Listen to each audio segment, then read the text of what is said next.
আপু কিভাবে যেন বুঝতে পারে যে আমার ওটা লাগবেই। আমাদের বোন না থাকলে আমাদের কোনো ভিত্তিই থাকতো না।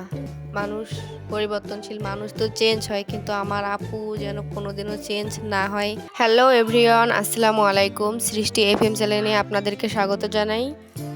আমার মা নেই, বাবা বিদেশে, তাই ছোট ভাই আর আমি বোনের বাসায় থাকি।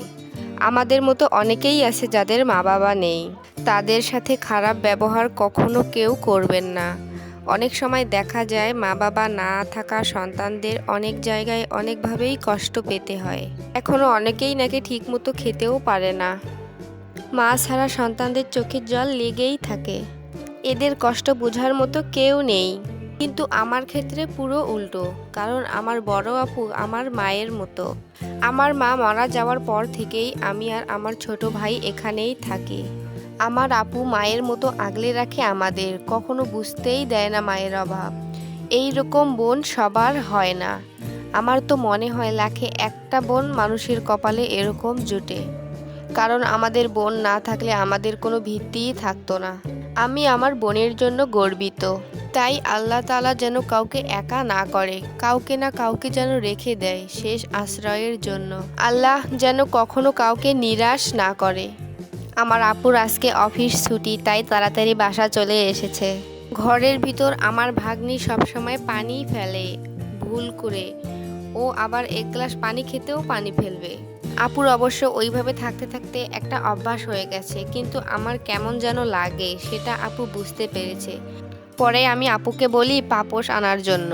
বলছি কখনো সময় সুযোগ হলে পাপোশ আনতে, যাতে পানি না থাকে বা পা মুছে অত্যন্ত বিছানায় উঠতে পারি। বিকাল হতে হতেই আপু পাপোশ নিয়ে আসছে, 4টা পাপোশ। আমি তো ভাবতেও পারি নাই। আর পাপোশ আমার অনেক পছন্দের। এটা ঘরের সৌন্দর্য বাড়ায় আর অনেক সুবিধাও আছে, রুমে ধুলা কম হয়।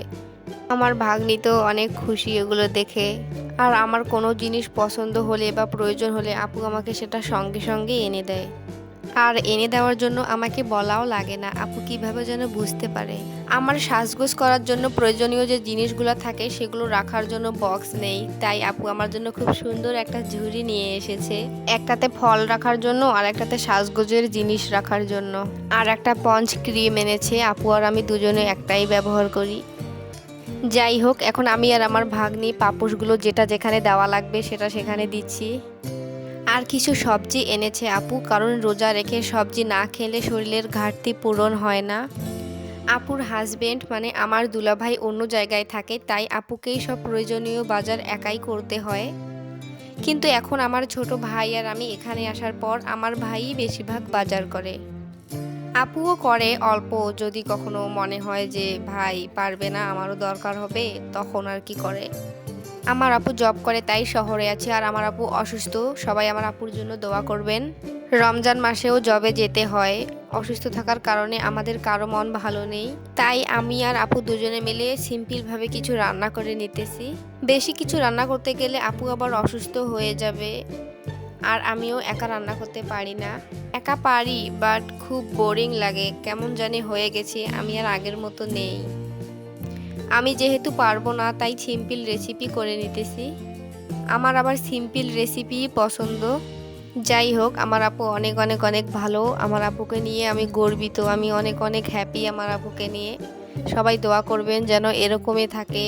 মানুষ পরিবর্তনশীল, মানুষ তো চেঞ্জ হয়, কিন্তু আমার আপু যেন কোনোদিনও চেঞ্জ না হয়, এটাই আশা করি আমার আপুর কাছ থেকে।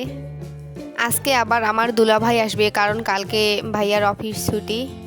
ভাইয়া যদি বাজার করে নিয়ে আসে তাহলে আবারও রান্না করতে হবে, তাই এখন ভাইয়া আসার অপেক্ষায় আছি। আমার ভিডিওটা আমি এখানেই শেষ করছি। আপনারা সবাই ভালো থাকবেন। আসসালামু আলাইকুম।